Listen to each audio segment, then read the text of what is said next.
আমার সকল দর্শক ভাই বোনদের নতুন বছরের শুভেচ্ছা ও শুভকামনা দিয়ে আজকের ভিডিওটা শুরু করছি। এই নতুন বছরে সবার মনের আশা যেন আল্লাহ পূরণ করে এই দোয়াই করি। আর এই তো দেখেন আমাদের ছাদ বাগানে আমার ছেলের বন্ধু বান্ধবরা সবাই বারবিকিউ খাচ্ছে আর বলতেছে আজকের বারবিকিউ খুবই মজা হয়েছে, ওদের কাছে খুব ভালো লেগেছে। আসসালামু আলাইকুম এভরিওয়ান, ছাদ বাগানের রান্নাঘরে আপনাদের স্বাগতম। আশা করি আমার সকল দর্শক ভাই বোনেরা পরিবার পরিজন নিয়ে ভালো আছেন। আমিও আল্লাহর অশেষ রহমতে ভালো আছি। এই তো আজকে আরও ছোট্ট একটি ভিডিও নিয়ে চলে আসলাম। আশা করি আপনাদের সবার এই ভিডিওটি ভালো লাগবে। আমার ভিডিওটি ভালো লেগে গেলে আমার চ্যানেলটা সাবস্ক্রাইব করে আমার চ্যানেলের পাশে থাকবেন আপুরা ভাইয়ারা। আর আমার পুরো ভিডিওটি না টেনে দেখবেন। ভিডিওটি দেখা মাত্র অবশ্যই মনে করে একটা লাইক দিয়ে দিবেন আপুরা ভাইয়ারা। লাইক দিতে একদম ভুলে যাবেন না প্লিজ। মুরগিগুলো সব ভিজিয়ে দিলাম, বারবিকিউ হবে। এই সবগুলো মুরগি রাতের বেলা সন্ধ্যা রাতে বারবিকিউ হবে। আমি আগে কেটে কুটে এগুলো রেডি করে ফ্রিজে রেখে দিয়েছিলাম, এখন ভিজিয়ে দিলাম।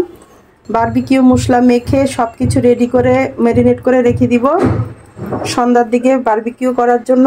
এভাবে আমি মশলা মেখে বারবিকিউ করি, রেসিপি আপনাদের সাথে শেয়ার করব। আশা করি আপনাদের ভালো লাগবে।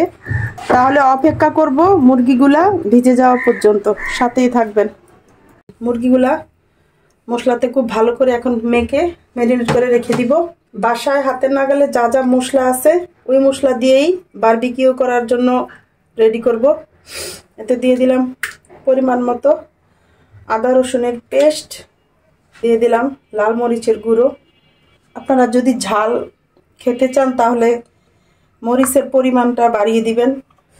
1 চা চামচ জিরার গুঁড়ো, লবণ পরিমাণ মতো, আর এই তো গোলমরিচের গুঁড়ো, কালো গোলমরিচ, এটা একটু বেশি পরিমাণে দিলাম 2 চা চামচ। দিয়ে দেব শুকনো মরিচের গুঁড়ো। এগুলো হলো বাসায় থাকা আমার উপকরণ। আর দিয়ে দিব বারবিকিউ মশলা, দিয়ে দিব 1 চা চামচ চিনি, দেব লেবু।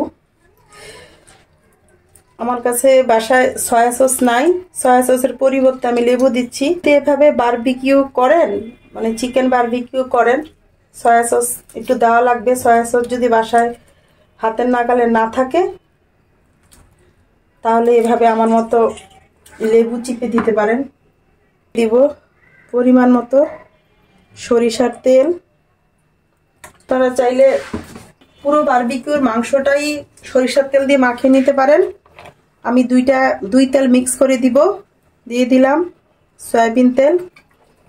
আমি সরিষার তেল সয়াবিন তেল দুইটাই দিলাম। দিয়ে হাত দিয়ে খুব ভালো করে মশলাটা মিক্স করে নিব।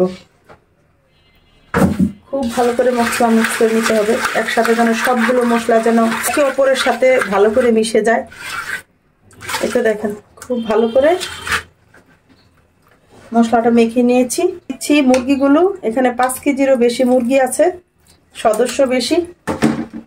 আর এখানে একটু ছোট ছোট করে কেটে নিয়েছি, চপস্টিক হবে।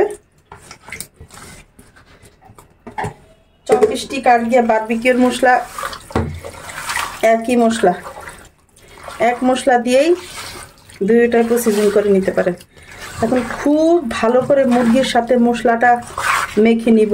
খুব ভালো করে মেখে নিতে হবে যেন মুরগিগুলোর ভিতরে ভিতরে মশলা ঢুকে যায়। ব্রয়লার মুরগিতে যাতে একটু মানে একটা বাজে গন্ধ থাকে, তাহলে যদি আপনি বারবিকিউ করার 2-2.5 ঘন্টা আগ থেকে মেখে রাখেন, ব্রয়লার মুরগির যে একটা বাজে গন্ধ আছে এই গন্ধটা একদমই চলে যাবে। আমি সব কাঁটা চামচ দিয়ে কেচে কেচে নিয়েছি। দেখেন আসলে মশলা মাখানোর আগে আপনাদের দেখাতে ভুলে গেছি, কারণ সিনার মাংস তো এভাবে কাঁটা চামচ দিয়ে কেচে না নিলে মশলাগুলো ভিতরের দিকে ঢুকবে না। এই যে এভাবে যখনই বারবিকিউ করবেন আপনারা ব্রয়লার মুরগি দিয়ে, তখন এভাবে কাঁটা চামচ দিয়ে মানে কেচে নিতে হবে। এটা দেখেন খুব ভালো করে ম্যারিনেট করে নিয়েছি।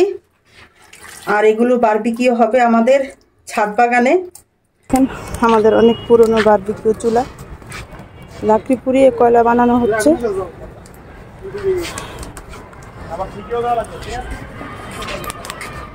আর এই তো দেখুন বারবিকিউ করার যে গ্রিলটা সেটা আমরা আগে থেকে চুলার উপরে বসিয়ে রেখেছিলাম। এটা আপনাদের ভাইয়া নিজের হাতে বানিয়ে নিয়েছে। আর এখন এক এক করে সমস্ত মুরগিগুলো দিয়ে দিচ্ছে এটার উপরে। আর এটাতে বারবিকিউ হতে বেশিক্ষণ সময় লাগে না, খুবই তাড়াতাড়ি বারবিকিউগুলো হয়ে যাবে। সমস্ত মুরগিগুলো দেওয়া হয়ে গিয়েছে, বারবিকিউ হওয়ার জন্য একদম প্রস্তুত। এখন কিছুক্ষণ পর পর নেড়ে দিতে হবে। আপনারা কে কে এভাবে শীতের দিন বারবিকিউ করে খান অবশ্যই কমেন্ট করে জানাবেন আমাকে। এই বারবিকিউ চুলাটার বয়স প্রায় 12 বছর হয়ে গেছে। 12 বছর হবে না? বারবিকিউ চুলাটার বয়স প্রায় 12 বছরের বেশি হয়ে গেছে। এক পিঠ দেখেন হয়ে গিয়েছে, এই তো এখন উল্টিয়ে দেওয়া হচ্ছে।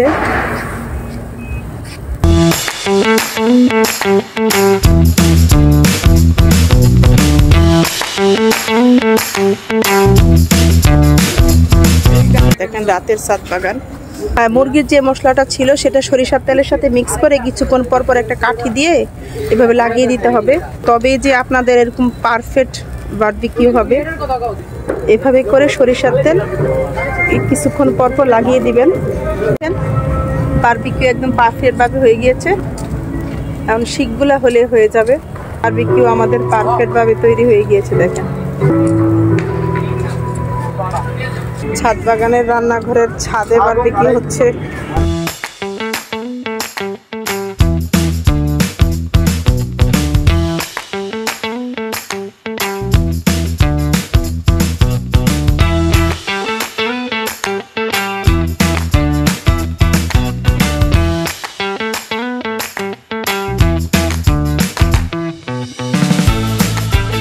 তাহলে এই তো ছাদ বাগানের রান্নাঘরের ছোট্ট ভিডিওটা আমি এখানে শেষ করে দিব। আমার ভিডিওটি ভালো লেগে থাকলে আমার চ্যানেলটা সাবস্ক্রাইব করে দিবেন, পাশে থাকা বেল আইকনটা ক্লিক করে দিবেন যাতে আমার ভিডিওটা সবার আগে আপনাদের কাছে পৌঁছে যায়। আপনারা সবাই ভালো থাকবেন, আমার জন্য দোয়া করবেন। আল্লাহ হাফেজ।